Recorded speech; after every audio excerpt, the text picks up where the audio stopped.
your triathlon club, it's Triumph, right? Yes. And you're based in Red Deer, I'm guessing. Yes. Yeah. We're just, well, Red Deer and area, I guess, because we've got people that from Macomb.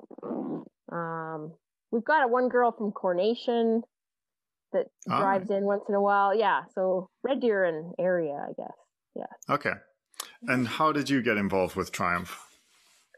I'm the founder of Triumph. Oh, okay. Yeah. So back in 2010, is it 2010? Yeah, 2010. And that's the thing. I'm getting older and my mind's not as sharp, so I had to look these things up. But 2010, I was taking my triathlon coaching certification, and while we were in there, the instructor was encouraging me to get a club going in Red Deer, and I'm like, what? I don't know. I don't know if I can do something like that. I don't know anything about it.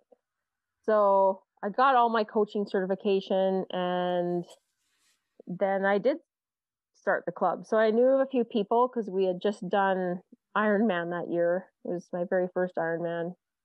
And so I knew of a few people in the community that did triathlon. And so we wanted to form a club as a nonprofit society. So you have to have a certain amount of board members and officers to form a club. So just called up a few people and registered the documents, and we formed the club in 2010. Yeah. And then, so you were doing training, so you're also a triathlon coach as well? Yeah, so first I was an athlete, like back in 2002. I did my first triathlon, so it was 18 years ago or whatever. Yeah, so then that kind of got me hooked on the sport, because in high school I was a runner, and I biked. We lived in the country. I grew up on a farm, so I biked to high school. It was 15 miles, so I biked into town quite a bit, but I never really swam. But once I got into this triathlon, you kind of get hooked on it. Mm-hmm. So, but I became a coach because I'm not going to say who, but this person at the time was helping me out, get into the sport, but didn't teach me very many good lessons. Mm-hmm. As far as the racing came, and I made a lot of mistakes in my first race, like trying to put bike shorts on when I'm wet, trying to put a shirt on when you're wet. Like, I felt like it was like 20 minutes in transition. It wasn't that long, but it felt like so long. And try to get these bike shorts on when you're wet over top like a bathing suit. Like, this is ridiculous. And then I finally just went without the shorts. I just stayed in my bathing suit and went biking, which isn't very comfortable. I don't know how the pros do it, but so I made a lot of mistakes, which this person I felt could have helped me along the way. So I'm like, that's it. I'm going to make things better for other people that want to get into the sport. So because I just got into triathlon last year, and the practical side of things, like the things that, like, just like what you just mentioned about the shorts and transition, there's so much of that you don't know, that is very intimidating, and you get wrong. And it's so frustrating if you get it wrong on race day, because it just kind of ruins everything. Yeah. I had trouble with my wetsuit, for example, and it's just that now I know I should have got my wetsuit in advance and had some, open water sessions and seen the difference, but you don't know until you know.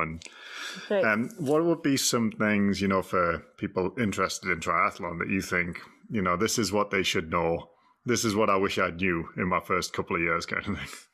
Yeah, you know what? There's so many little details, and that's the good thing about either having a coach or being part of a club, is when we train, like for instance, in the winter, and we're on indoor sessions, and right now we're on Zoom because we can't meet, or last winter we couldn't meet, but now we're on a lockdown for 2 weeks, so we're still doing Zoom indoor cycling sessions. But we talk about those things. So if someone has a question, but there's so many little things and that take you through the steps. For instance, when you pack up your transition bag, you should take 2 pairs of swim goggles. Just the little things. It's like, well, why would you do that? Why would you do that? Yeah. So, in case because goggles are very like face specific. Right. And if you ever tried a pair of goggles that just don't work, like they leak or whatever, if you lose yours, if you go to the bathroom and you're nervous and so like an open water and they have outhouses, like porta potties. So this happened to my husband. He went into a porta potty, took his goggles in there, set them down, came back out. He's nervous and whatever. And then he's like, where's my goggles? And it's like, oh my God. So he went back in the porta potty and they're gone. So it's like, oh no, now I don't have goggles. Now you got to like try to borrow some and then they don't fit and they leak. Yep. And then you're swimming and they're leaking constantly. And then, with the wetsuit, if you don't put, like Body Glide on your neck, you can get this atrocious like burn from the wetsuit. I had one of those just a few weeks ago. I didn't know about this. Atrocious and so painful. Like it just rubs you raw. So yeah, mine was like bleeding afterwards. I had a scab there. Yes. Yeah. So, and then the little things like open water swim, you quite often want to wear your goggles underneath the swim cap. And it's like, well, why would you do that? Well, why would you do that? Yeah. So it's like, and this is just the beginning. Because when you're in a mass swim start, and this is on a really crowded swim start, and people's feet are kicking and just the brush of someone's foot against your swim cap. If your goggles are on the outside, it could flick the goggles off. Yeah. Then you're done. Then you're done. You have no goggles. So if it's underneath the cap, then they're safe and secure. But then there's like the little thing like, okay, so you go for your warm-up swim, you come back and your goggles fog up a little bit. So sometimes you like pull them out and rub them out to get the steam, the height, whatever you call it. They're foggy enough. The fog, yeah. Yeah, and then you put them back, but your goggles are underneath your cap. So when you pull them out, the goggles sort of stick outwards, and then they won't seal good. So you have to lift the cap again, push them back into and then pull the cap back down. Right, okay. So I made that mistake once, and then the entire swim, like at Ghost Lake, they were leaking the whole time. Like, what's going on? It's because when you pull them off, it stretched the cords out, and when you go to put them back in, they don't, like they're still kind of pulled out. Yeah, I see what you mean. So you need to, when you're defogging, if you're doing like a 2-lap thing, you need to pull your swim cap up or off, adjust the goggles, then put them back, and then put the swim cap back over? Well, or just lift it up and let the stretchy part, the stretchy kind of stuff come back. Yeah, because you're kind of pushing it forward, so it's kind of loose. Yeah. Yeah, so that's 4 things you've just told me. I didn't know any of those.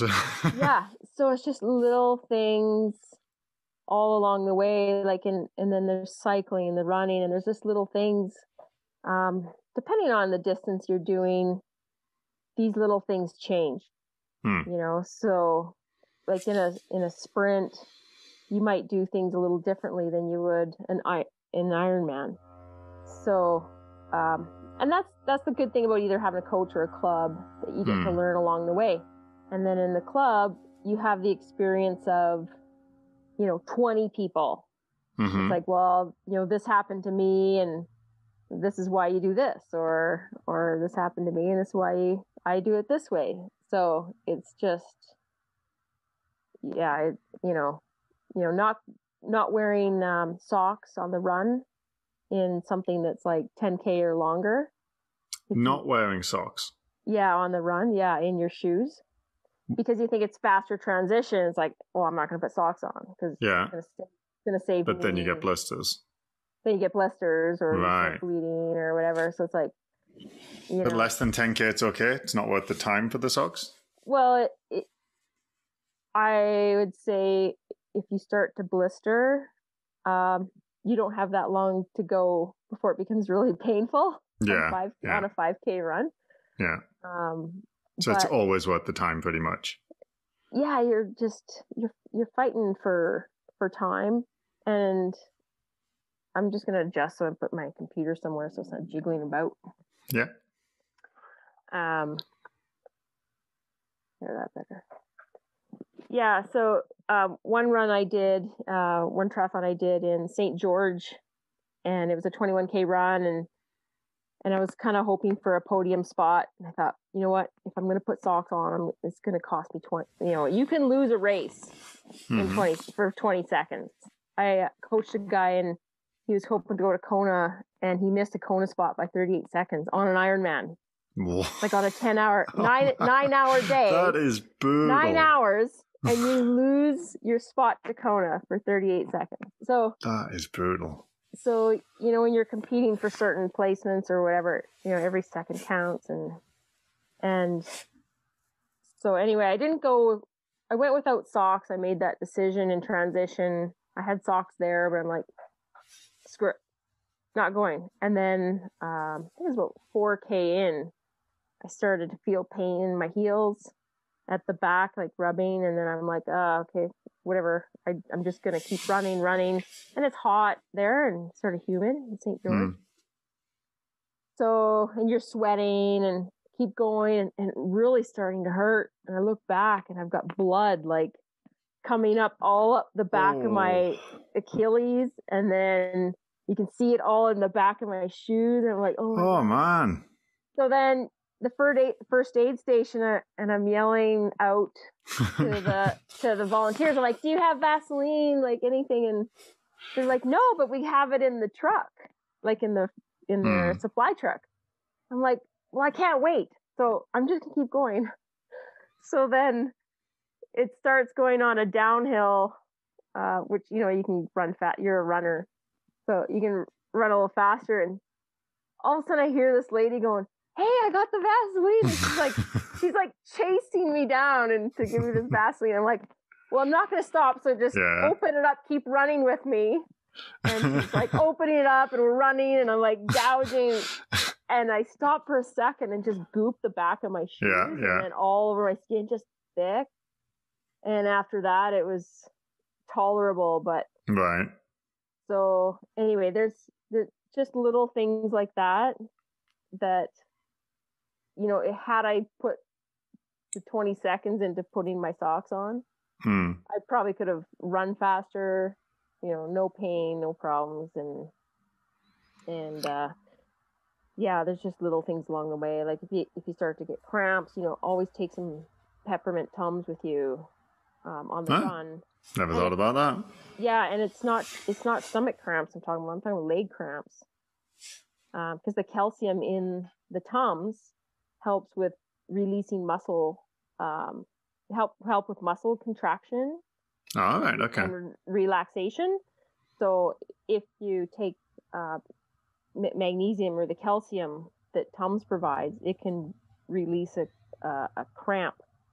So I always tape, like in a longer run, like a half Ironman or Ironman, I always tape Tums to the outside of my gel flask. Mm-hmm. And so that same race in St. George, there was this guy that he was having pain in his calves, and I said, oh, here, try these Tums. And they were extra strength Tums. And he's like, that's weird. I'm like, just take it. And then, so he took it and he did. And then it was kind of a loop course where you come back. And he saw me on the back. He's like, oh my God, thank you. Like, my cramps went away. My calf cramps went away. I'm like, oh, that's great. That's awesome. And so, so there's just little things on the bike or the run or the swim, obviously. Like, there's just so many little things that if you do, it'll just make your day better. Yeah. And it's funny how they seem to come up on race day, these things. You know, they don't seem to, a few things come up in training. But I guess you're not pushed for time. You're not putting it all together. You know, there's nobody else there to knock off your swimming goggles, or you won't. If you leave them somewhere, you can go and find them.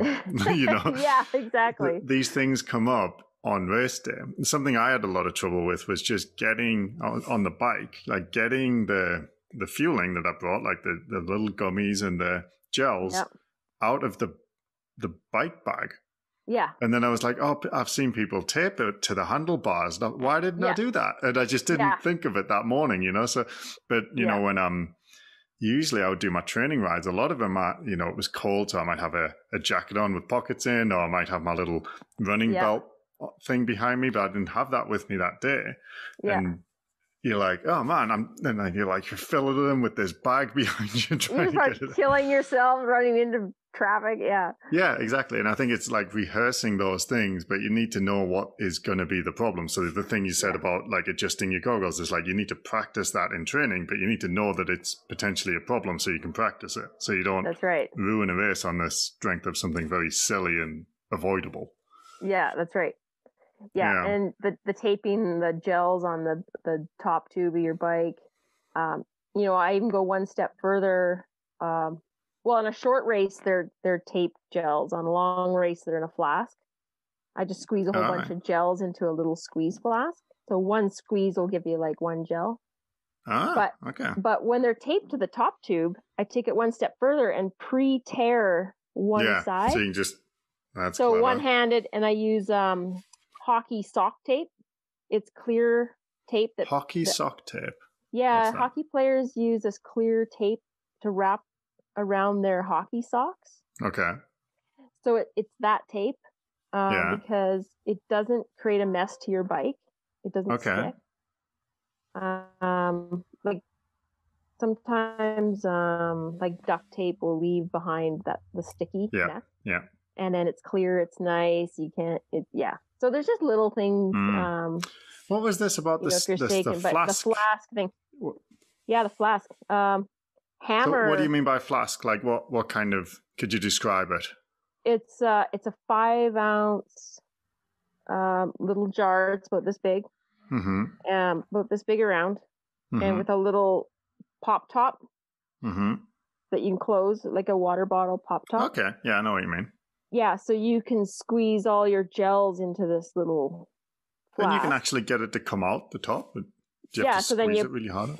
No, you just like squish, and then it pops out just about like a gel. Like, and I'm gonna have to see this in real time, I think, sometime.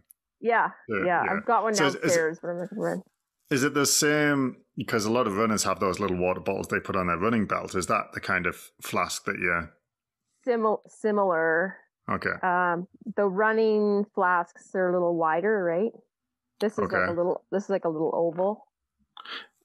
And is it specifically designed to put gels in, or is this? Oh, okay. Yeah, right. It's a gel flask. Yeah. So you can have them all in one place, so you can carry a lot of them in a kind of convenient way.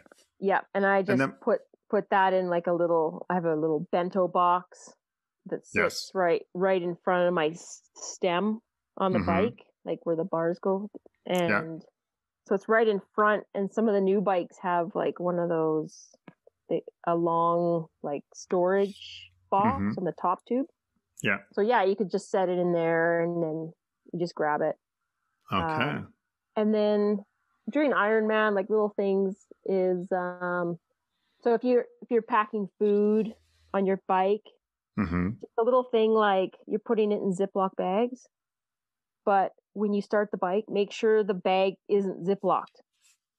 Because otherwise I've you had that trouble. Out.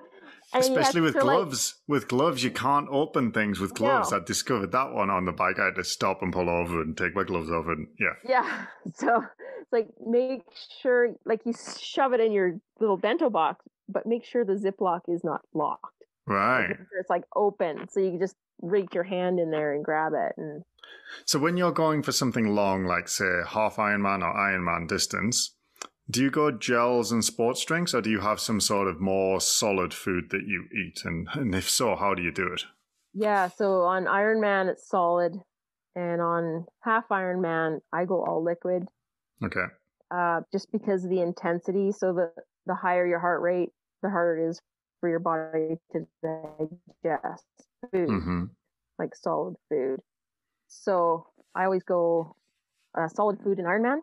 And the reason is because it's a full day and your stomach is used to eating. So even though you're under high heart rate and your body doesn't accept digestion very well, it still signals that you're hungry. And eating something like a little peanut butter sandwich or peanut butter bagel or a white rice. I use sushi rice balls. Okay. Because the white rice is easily digestible and provides fuel very quickly. But still can be filling. Like I'll put chia seeds in my sushi rice. And the chia seeds provide energy and a little bit of fat. So it slows down absorption a little bit so you don't get these spikes, right? But it satisfies hunger. So you're satisfying hunger because in the run, I've had all kinds of stomach pains, sloshing, sharp pain, bloating. So in all my racing years, I've been able to distinguish what each of those pains are. Like if you ever have a sloshy stomach, that's probably one of the worst because that means you're dehydrated and you're beyond coming back. Almost. Right. Okay.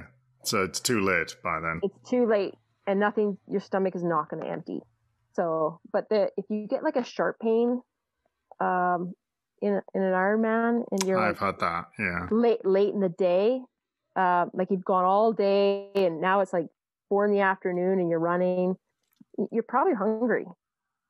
So I just had like a half banana because at the aid stations they have some food. And so I had half banana, the pain instantly went away. Right. So it's like, oh, okay, that was a hunger pain. So you have to know.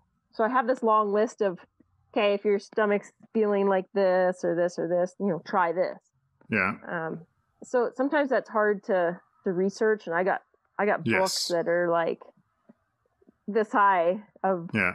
So I've done all the research and all my experience. It's like, so if you're part of a club or if you're being coached, like they can just provide that to you. You don't have to read all those books. Yeah. Yeah. And it's very hard to find those things online. It's you tend to get, you might be looking up like fueling during racing and you want to ask these really like specific things, like what does a sloshy pain mean versus a sharp pain? It's like very specific. But what you find, even if you spend some time browsing and sort of dig into the weeds a little bit, most of what you find is more like how many calories per hour and when to use gels, when to use bars. And it's more of it's less detailed. It's more sort of up here. And what you're talking about is like the real nitty gritty stuff, that you kind of need to have tried, failed, and then you can tell someone else, oh, if you get this, don't do this. So I had, in a marathon, it was really, I was using dates at the time for fueling. I have a lot of trouble with fueling. So I'd found dates I could use quite well, but I forgot them. And that night before the race, I went to buy some at the shop, not realizing the dates I'd bought were a little bit drier than the ones I was used to buying. Oh, yeah. Yeah. And like you said, I got sharp pain. And it was so sharp that I stopped and I started walking. And I was like, I was doing really well as well. I was on race pace. And there was only, I think, like 8 or 9K left. But I stopped completely. And then I managed to start hobbling. And I was like, I got to the next aid station, which was just up the road. I had some water. One glass of water was, like you said, it was gone. It was totally gone. So something about the dryness of the dates, I presume it soaked up everything in my stomach. And it was too dry in there maybe or something like that. But yeah, it's this. Yeah. Some of it's like different for other people though. So you got a trial and error. So yes. Yeah. I think it's helpful. And this is why I wanted to talk about clubs, because I've learned a lot of things like that from running clubs, which I've ran with running clubs over the years, but never a triathlon club, never a swimming club. So that's why I wanted to sort of bring you on and get a little bit of what is a triathlon club like? Because for someone like me who's just getting into it, honestly, it's a little intimidating. I see you guys out on the roads riding, and I'm like, oh, their bikes are better than mine. They've all gone quicker than I think I could go. So I'm like, I'll just go on my own, and I'll just do my own thing. So would you say that, you know, places like Triumph, are these, do you need to have a certain level of ability to sort of go and join in? Or are you going to just be lagging miles behind and irritating everyone if you're literally brand new, you know? Right. Or would you say, you know, if you are new, it's fine and you'd fit in okay? What do you think? Yeah, so there's, well, with our club, you'll be completely fine. We've got a range of abilities.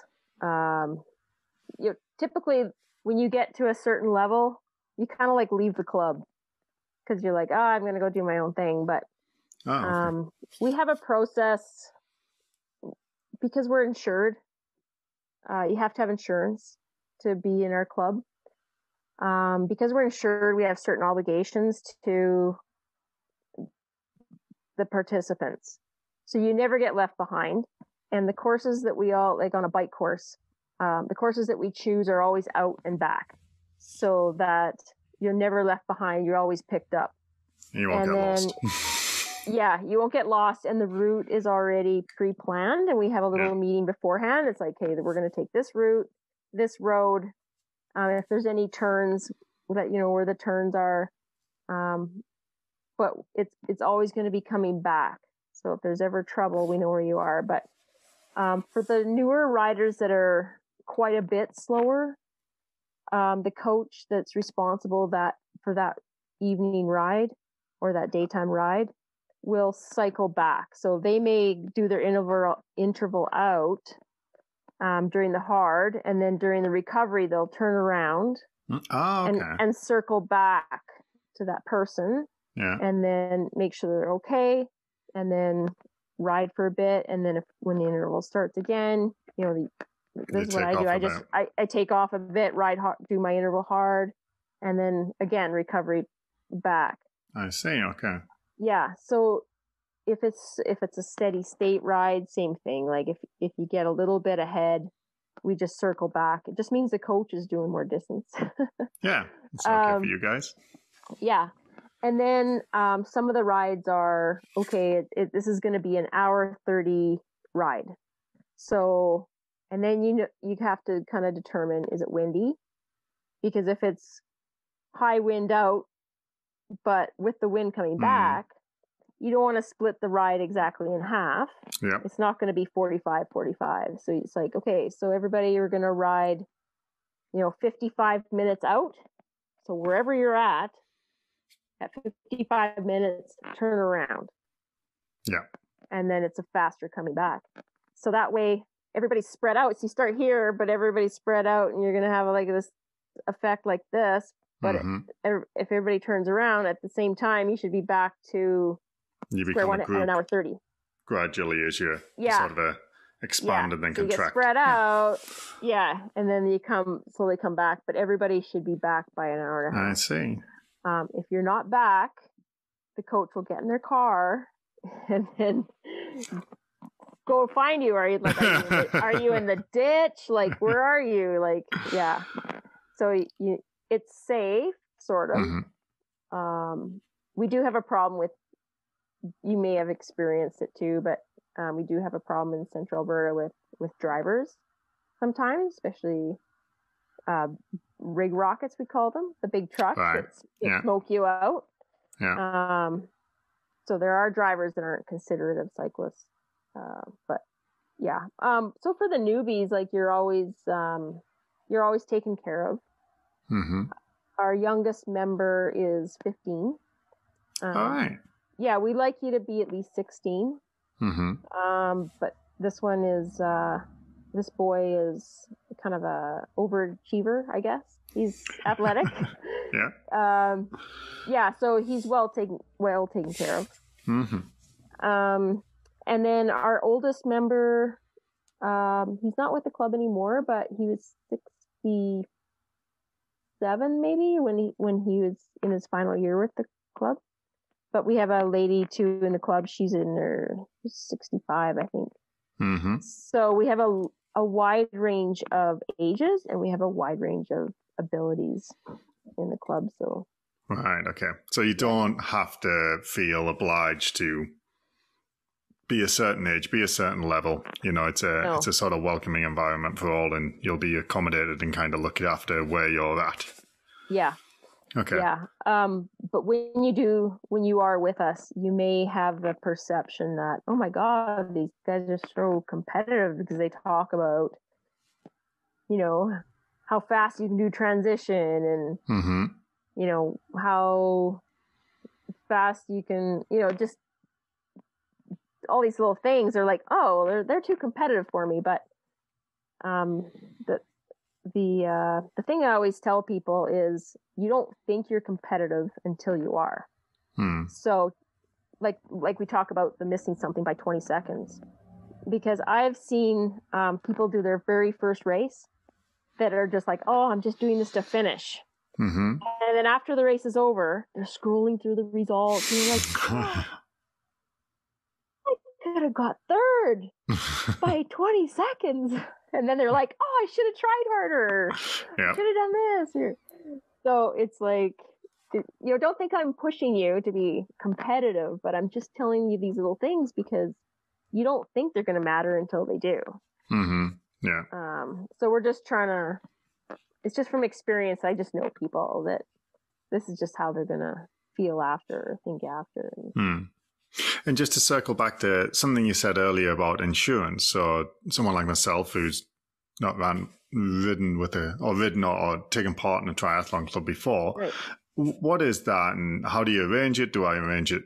Say I'm going to join. Do I arrange it through you? Do I arrange it through a third party and then sort of show you it? Like, what is that? Oh, okay. So we have a Alberta Triathlon Association. Mm-hmm. We call it ATA, which ironically is the same as the Alberta Teachers Association. Right, so not to be confused. So when I say ATA, we're not going to talk about teachers. So the ATA, when you do a race, you have to race as insured for most races. There's a couple races out there that they're self-insured, and they self-insure each athlete. But for most races in Alberta, when you either have to buy day insurance or you have to have an annual ATA membership. Is that something that you had to do in your race if you've done an Alberta race? I did my first triathlon race was xTerra in Canmore, which I did last year. And I believe there was no insurance for that. So I just signed up. I didn't know anything about insurance. And then I enjoyed that. So I was like, I think I'll get into road-based triathlons and get a bike and such. And then I registered for the half Ironman in Calgary this year that ended up being cancelled. But for that one, that's when I learned about needing insurance. So I bought a year's membership for the ATA. But yeah, I wanted to talk about it just because at the time I was like, I remember actually when I was interested in xTerra, I was like, maybe I'll try a new thing. I'll get into triathlon. This is sort of earlier last year. And I don't know if it was your website. I think it might have been. And it said something about insurance. And I was like, I don't know what that is. I've just got to go right on my own. You know, And I think little things like that, which is why it's nice to bring you on and have you talk about it, just to explain what it is, what it's for, what you need, what you don't need, and so on, is because it's not that big a deal once you know what it's about. It's just when you're trying to get into something new anyway, triathlon, there's so much to learn. It's another thing that might sort of get in the way of, like, I didn't end up joining the club. Do you know what I mean? That might have been one of the little hurdles that I wasn't ready to go over, you know? Yeah.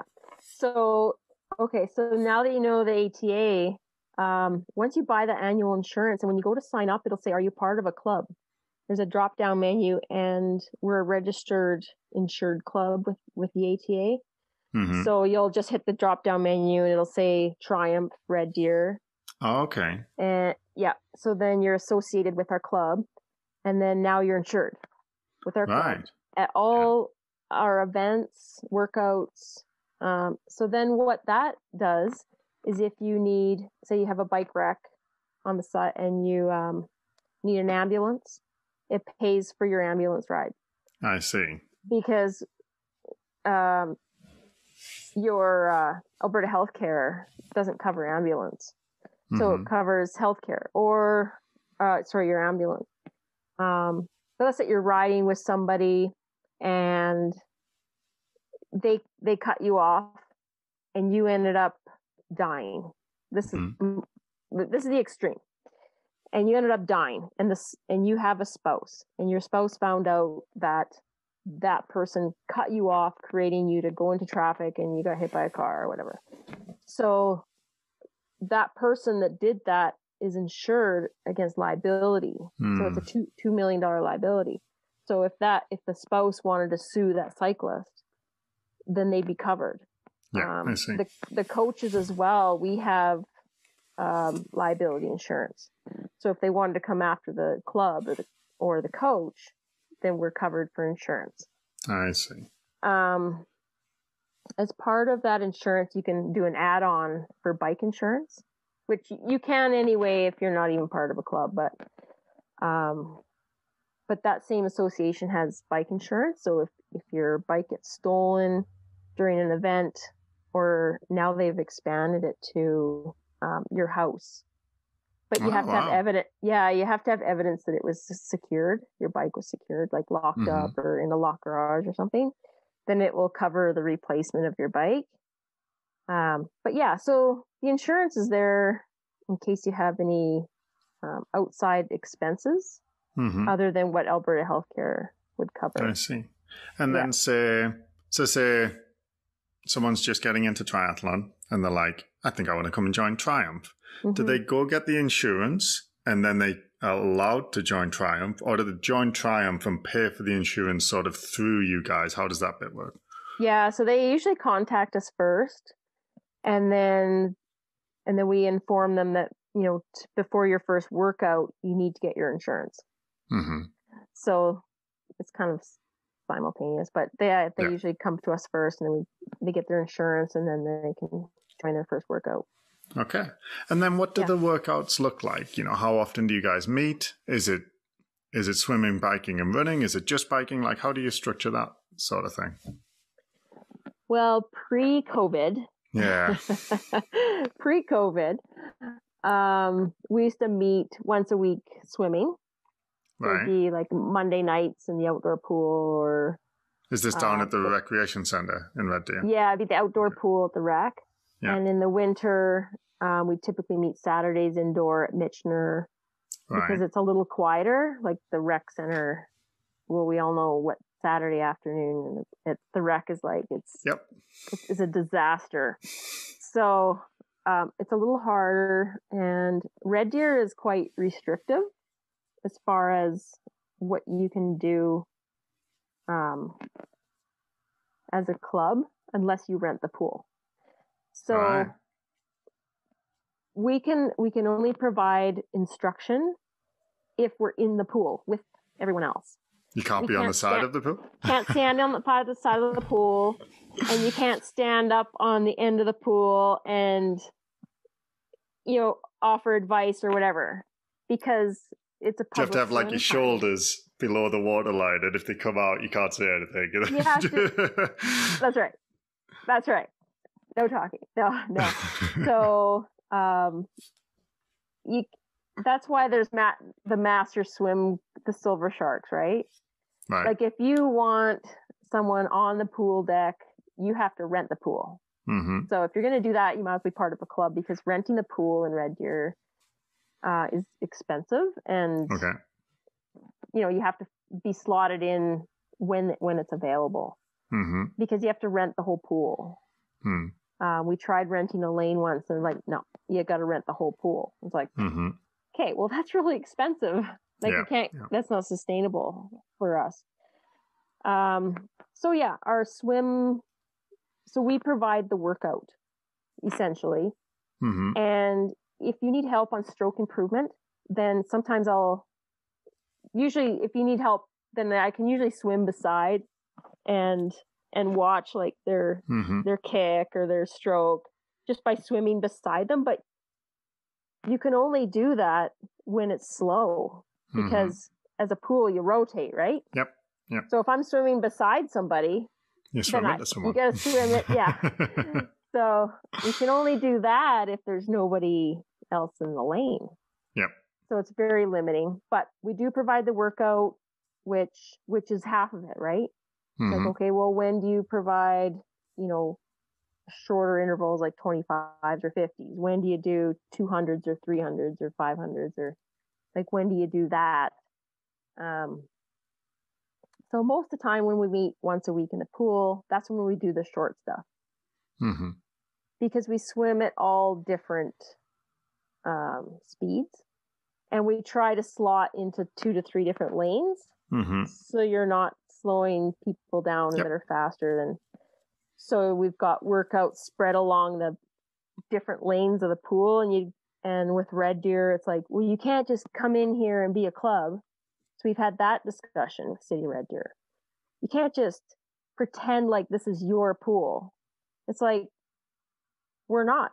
We're just a bunch of people just showing up, and we just want to do the same workout because it's easier. We all pay our taxes. It's our pool too. We all pay our membership. It's easier if you're all starting 5 seconds apart. Yeah, it's harder when you've got another person coming in and you're just about to go, but there's someone coming in, and it's like, oh my God. So so then we just so the swim is a little bit difficult because of the City of Red Deer restrictions. Mm-hmm. But we try to manage the best we can. We provide good workouts, 4 sets of 25 at this exertion or this pace or whatever. And and then you're still together. It's a social. The club is like really social. It gets you out and you talk before, you talk after, you talk during. So, and you still get your workout done. The bike, during kind of like a it ranges 2 to 3 times in a week. Mm-hmm. So it's 2 times a week in the winter, and in the summer it can go to 3 times a week. And when we had a bunch of athletes that were all doing Ironman one year, it was definitely 3 days a week. So it'd be a Tuesday, Friday, Sunday, and the Tuesday, Friday are shorter workouts. Mm-hmm. So Tuesdays would be like an hour 15 bike, followed by a brick run. Mm-hmm. And then Fridays would be like an hour and a half bike. And then the Sundays would be, 2, 3, 4, 5, 6 hours, depending. If you're doing Ironman, they'd be, 5-hour bike ride or whatever. And it's really good. Nice part about the club, it's really good that you got somebody there. So if you have any problems, or it's nice to have somebody around in case you have any problems with traffic or food or whatever it is. There's always someone with you. And then the run, we'll do the brick run on the Tuesday after the bike. And then we do a run on Saturdays. And that's usually a track run. Oh, right. Okay. So in the winter, we go inside. It used to be at Penhold at the track in their multiplex around the rink. And then they built the GW Harris. So then we went. That's where I work. Yeah, is it? Okay. Yeah. So we run around the track there, which I have a grievance about them not rotating direction on Saturdays. But, they don't rotate that because they rotate during the alternate, don't they? During the week? They rotate days, but on Saturday, like on every single day, it's always the same direction. Same. So if you go every Saturday, it's always the same direction. It's always the same.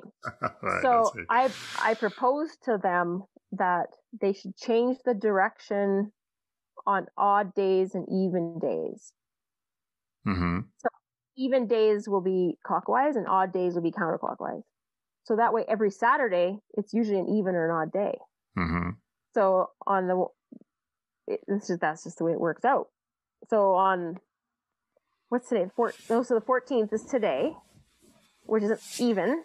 So it'll be clockwise.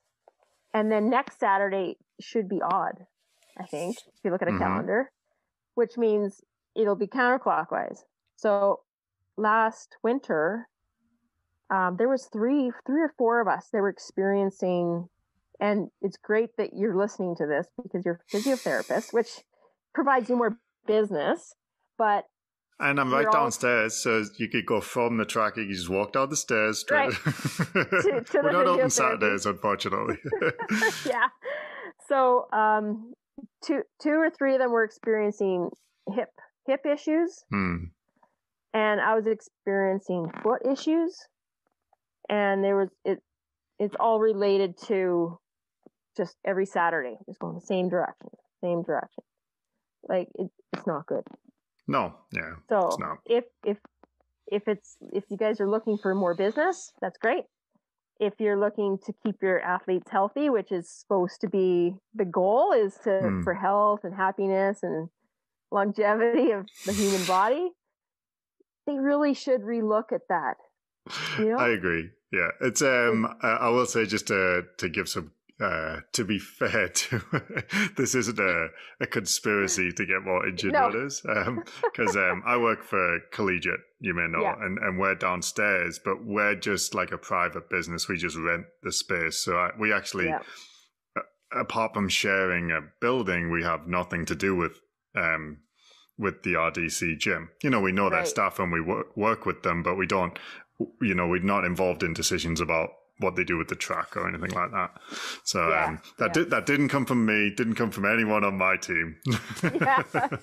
I was gonna say, maybe you could put a plug in saying I certainly will though. I will bring it up to the guys who do decide that stuff. That I think what I'd probably get is, what is the sign going to say? Because people have enough trouble following the direction on the sign, which is very simple at the minute. So if you made it a little more complicated, I think it might just be a disaster. So that's I don't know.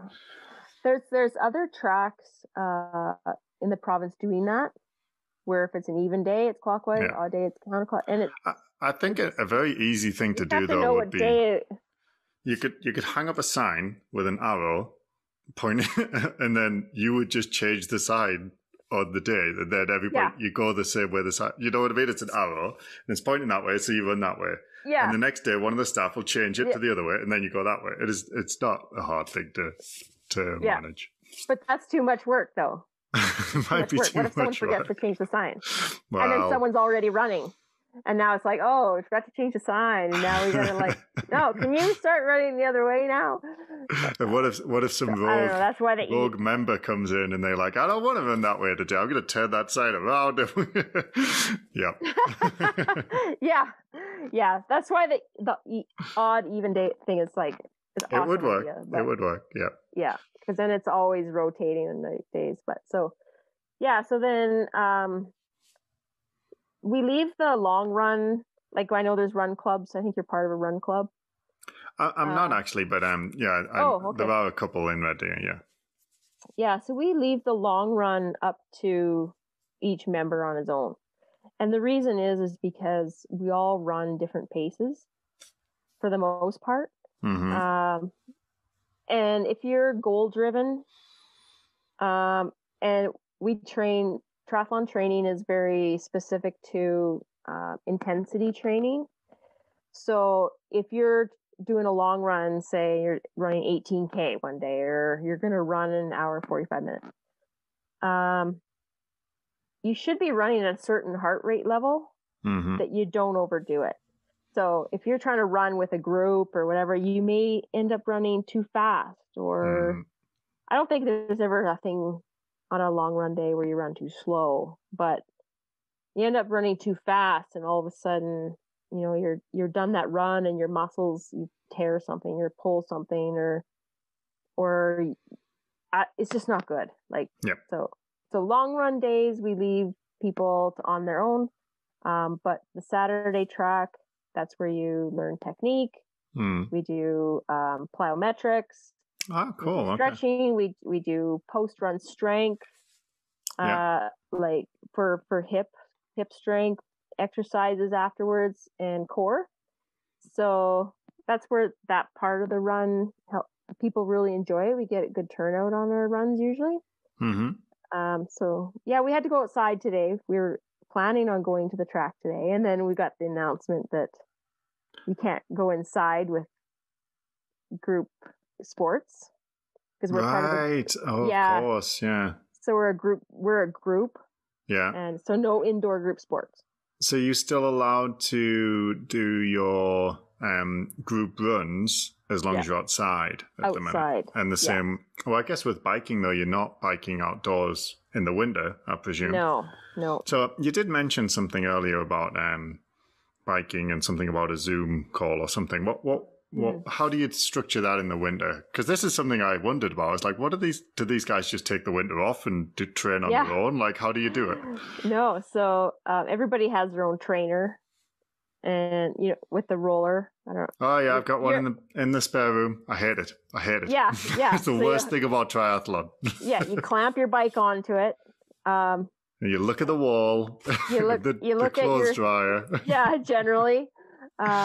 So we have a Zoom account, which is unlimited amount of time. Okay. Right. Just one second.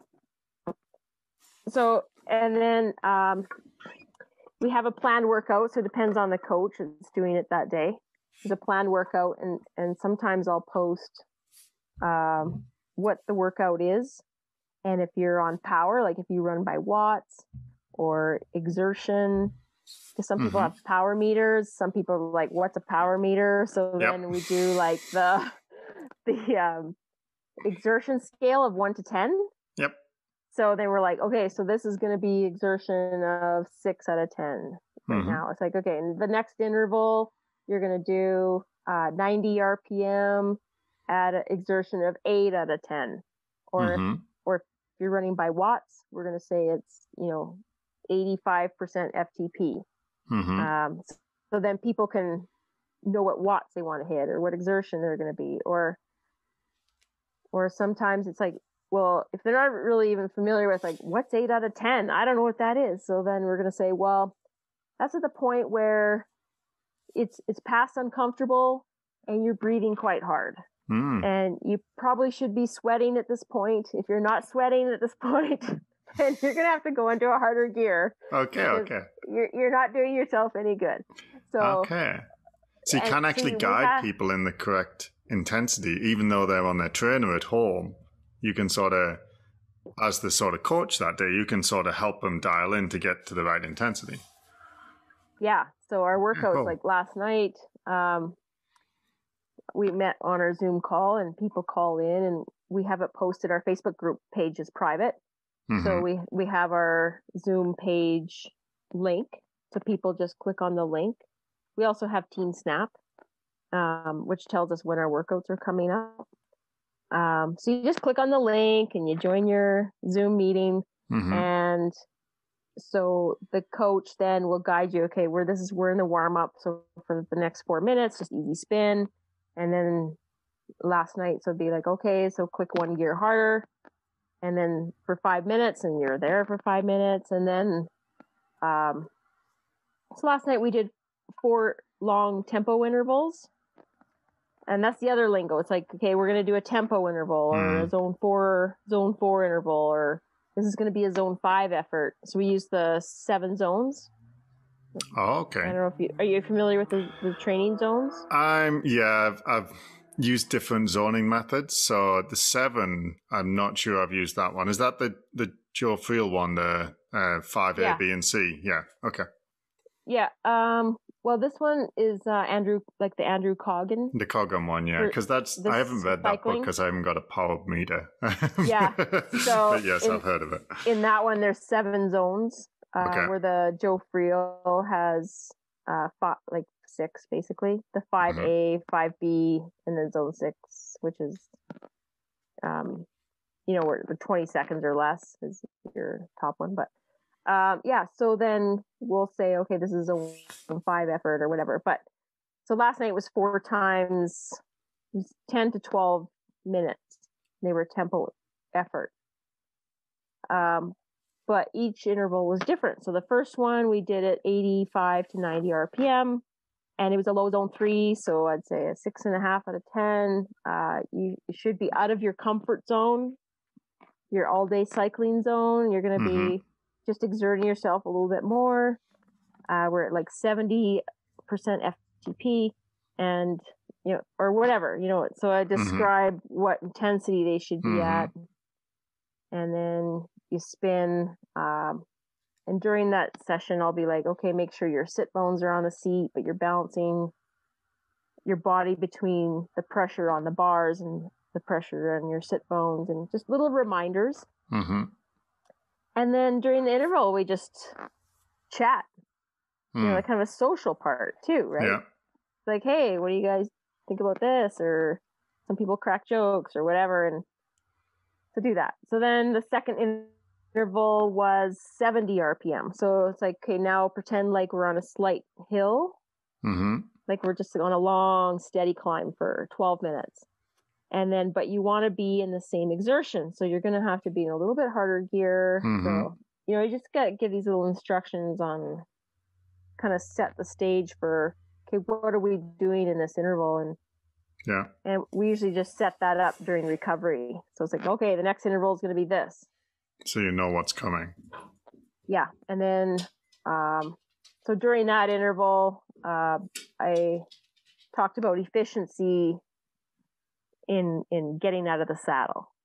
So you don't want to just jump out of the saddle, because on an actual hill, if there's a rider behind you, like if you're part of a cycling race where you can actually draft people, if you just sort of stand up quickly out of the saddle, your bike actually has a backwards motion.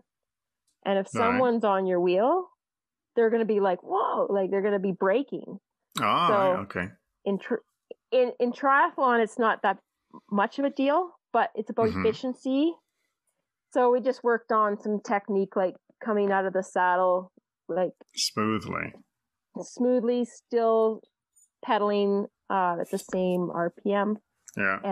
And slowly sitting back down. So anyway, so that's kind of, we have structured spin. You just hook up and ride.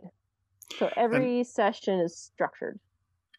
So say for these indoor trainer Zoom workouts, I'll call them, like, for example, all I have downstairs, I have one triathlon bike, and it's on a trainer which just holds the wheel off the ground, and then you put the little resistance thing against the wheel, and then that's it. You can change gear on your bike, but that's all it does. Right.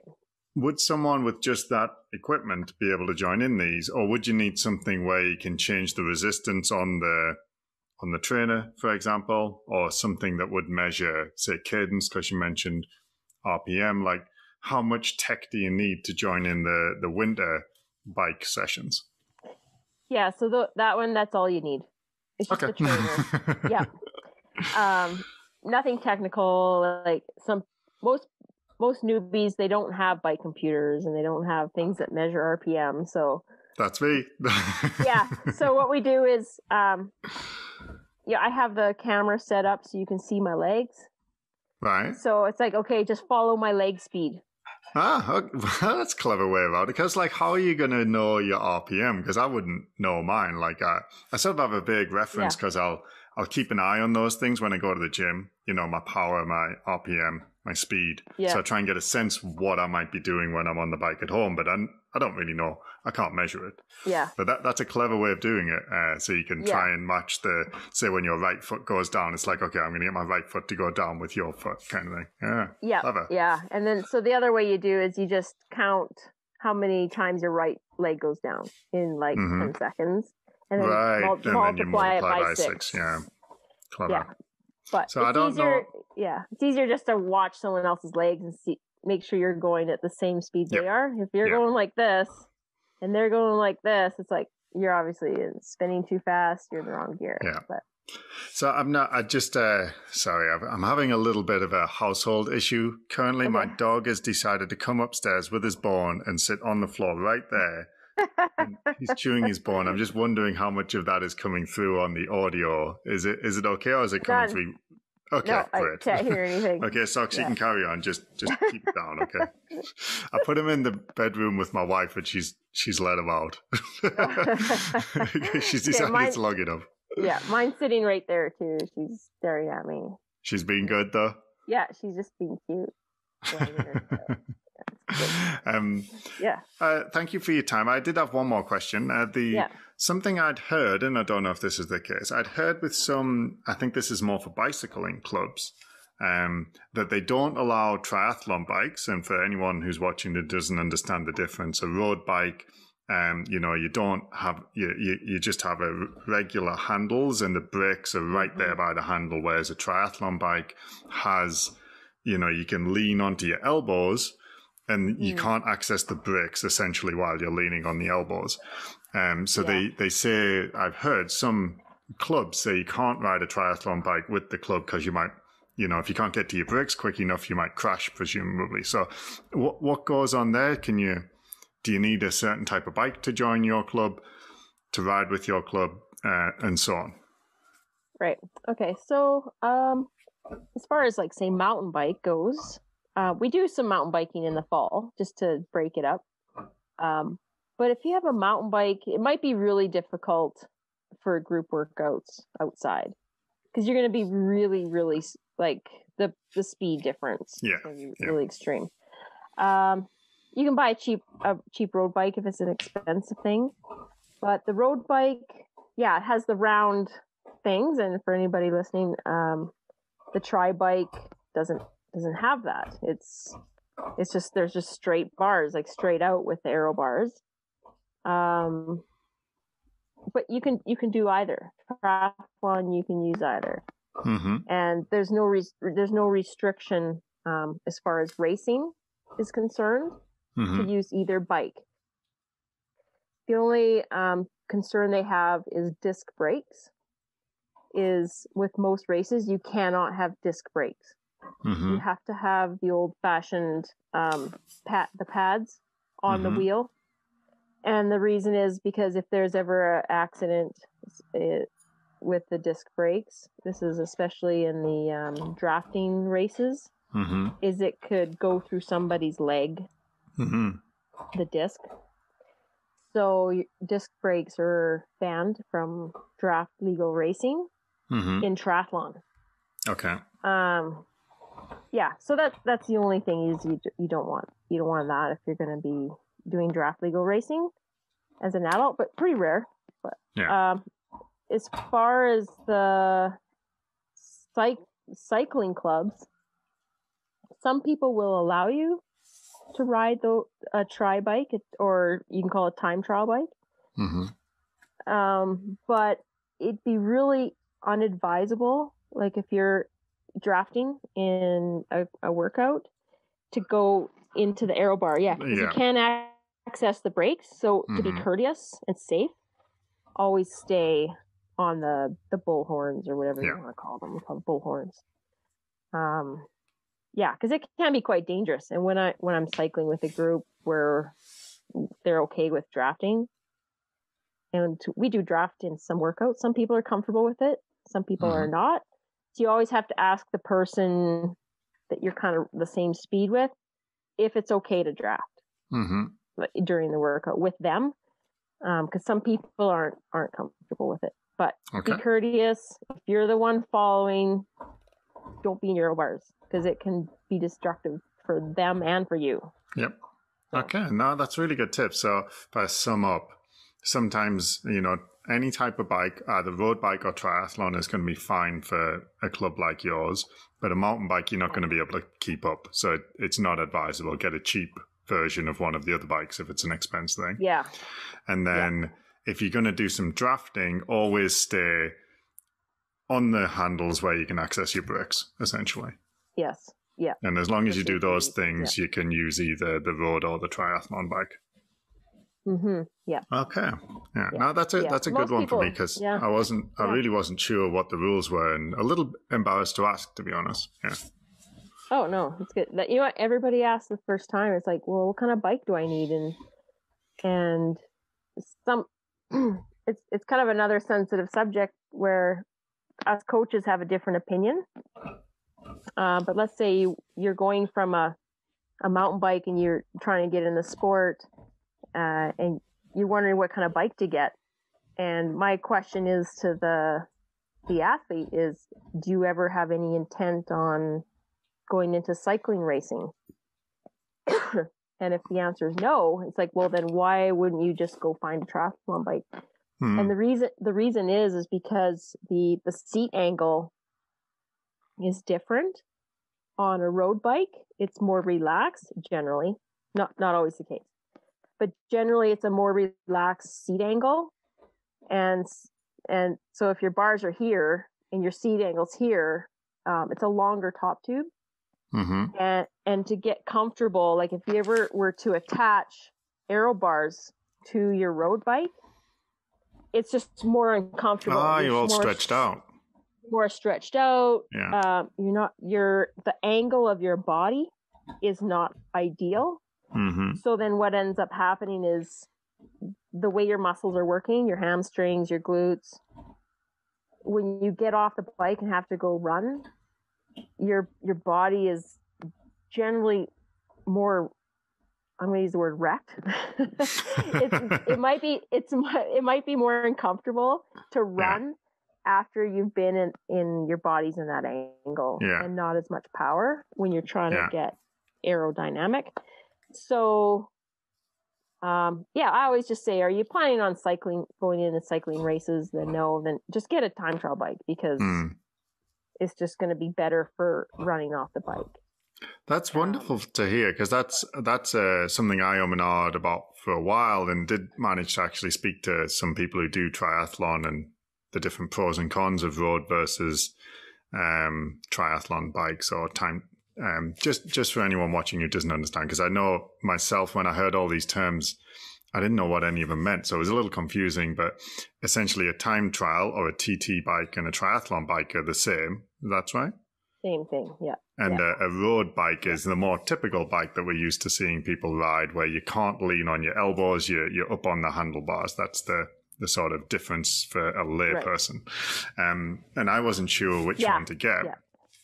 And I'm glad to hear you say that, if you're not intending to go into road biking, which I'm not really, that you're intending to do more triathlon, go straight for the time trial, go straight for the triathlon bike. And that's what I did. And I certainly have not been disappointed with the decision. It's working out great so far. Yeah. Yeah. And your seat angle's generally more of a closed, it's more upright.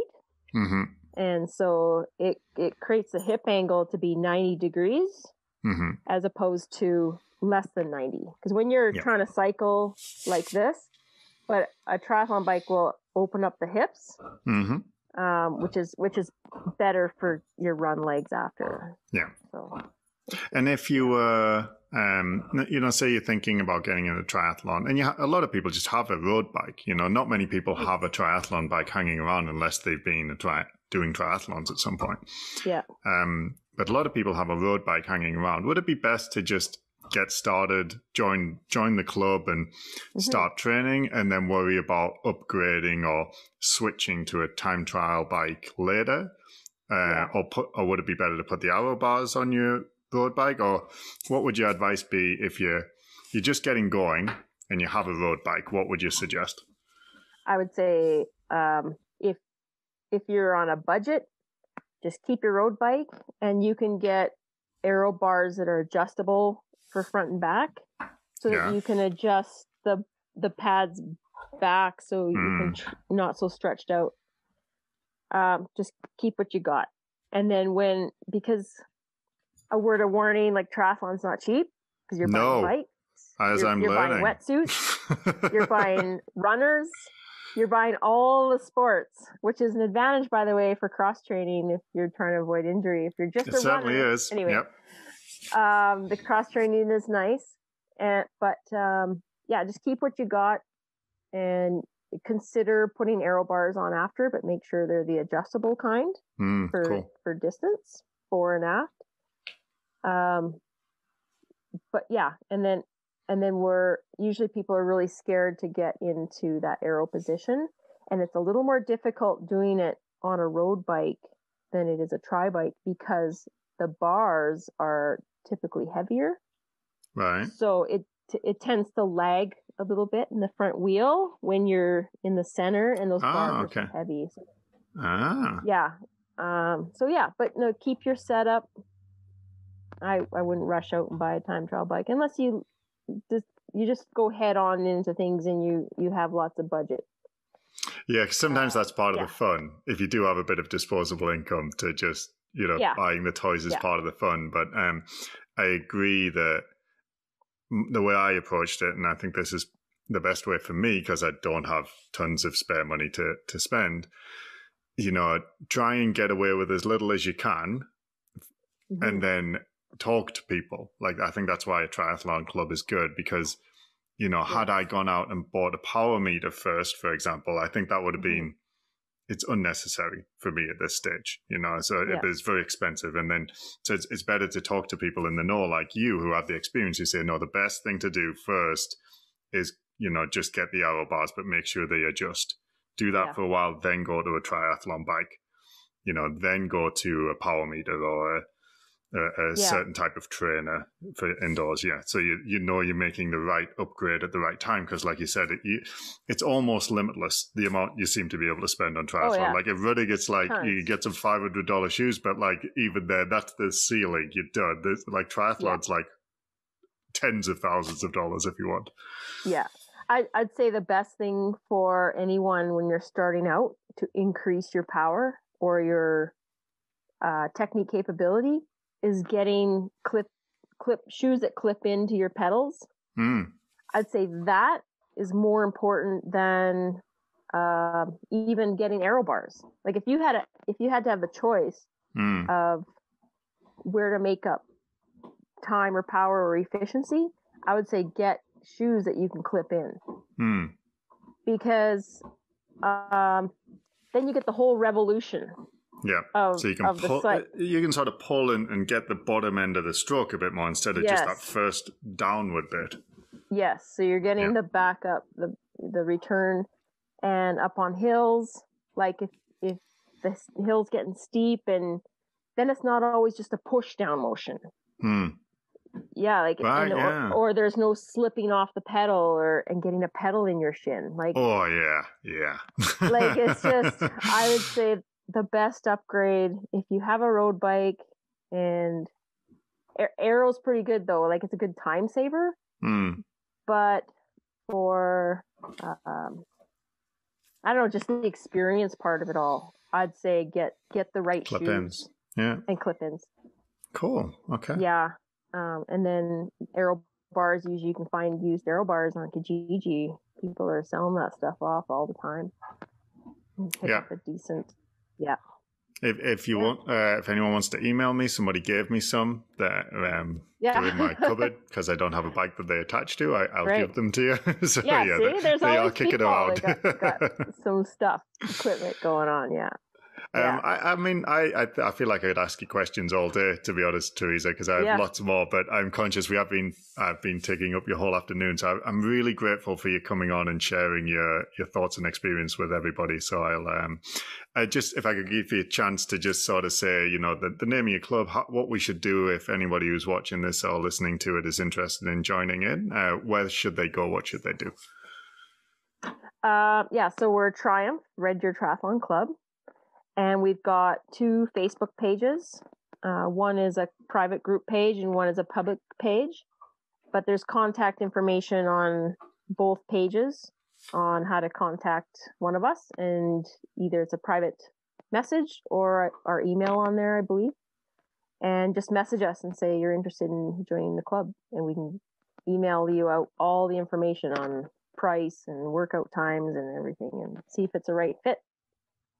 That's wonderful. Thanks, Teresa. I'm just going to stop the recording there. One sec.